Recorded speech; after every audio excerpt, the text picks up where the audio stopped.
Isabelle Maillard, bonjour. Bonjour Karine. Vous êtes CEO donc de Toukilic.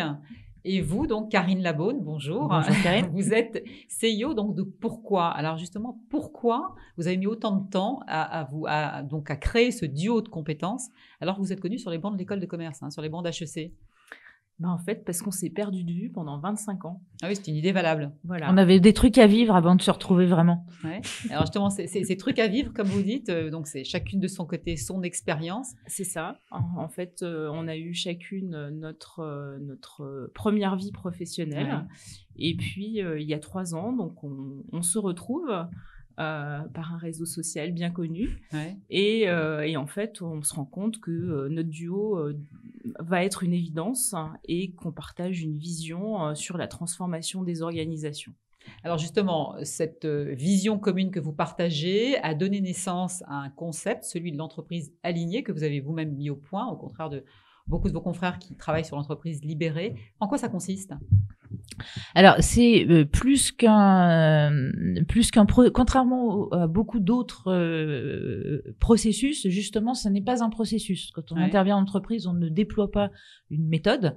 En revanche, on définit un cadre et un chemin pour faire travailler l'entreprise sur plus d'alignement entre ce qu'elle est vraiment et ce qu'elle fait pour mettre tout ça en cohérence, parce qu'on croit que la performance durable des entreprises doit s'appuyer sur l'incarnation de la raison d'être. Alors qu'on s'aligne sur ces valeurs fortes finalement. Voilà, mais sur des valeurs qui sont vraiment incarnées et pas des valeurs décrétées parce que ça fait bien et qu'on se dit que les clients vont trouver ça bien qu'on soit comme ça.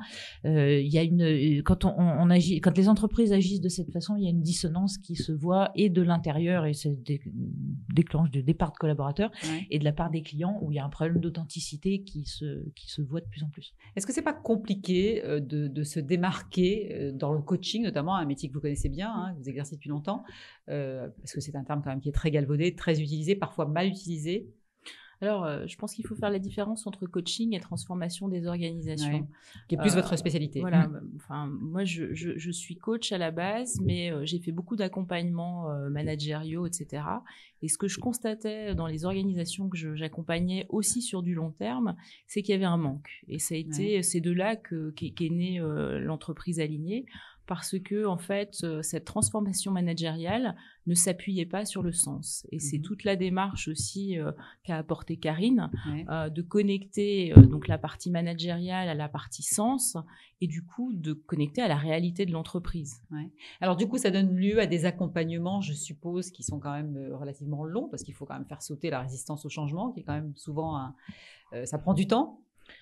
On est sur des missions qui sont en gros entre 1 et 3 ans parce qu'on parle de transformation, qu'on est sur un scope qui va toucher la culture managériale, la stratégie et l'organisation potentiellement et en plus toutes les strates de l'entreprise.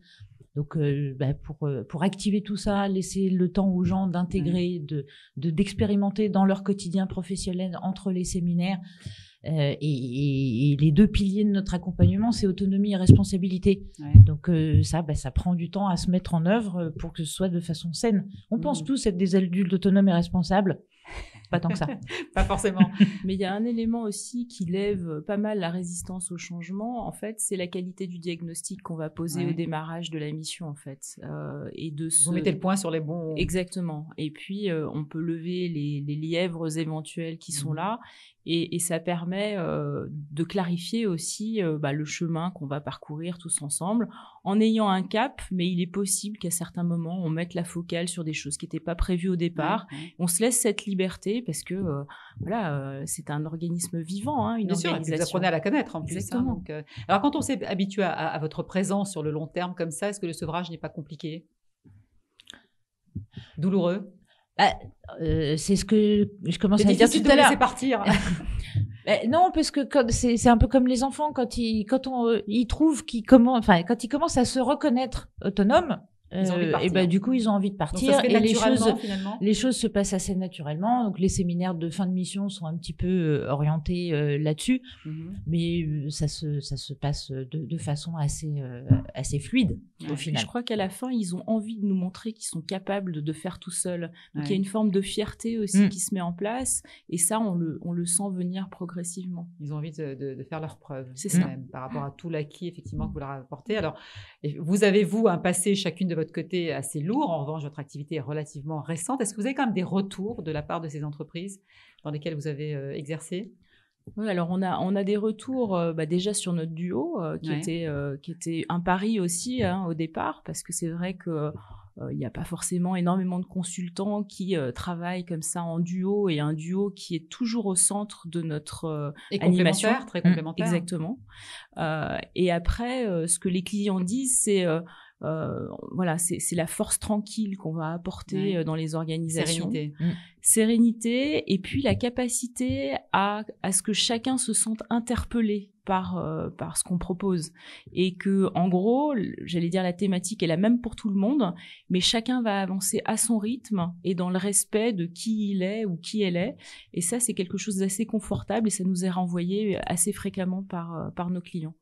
Eh bien, écoutez, merci à toutes les deux d'être venues sur notre plateau. Karine, donc, et Isabelle Toukilik, et Pourquoi, qui travaillent donc effectivement à la transformation bienveillante des entreprises. Merci à toutes les deux. Merci Karine.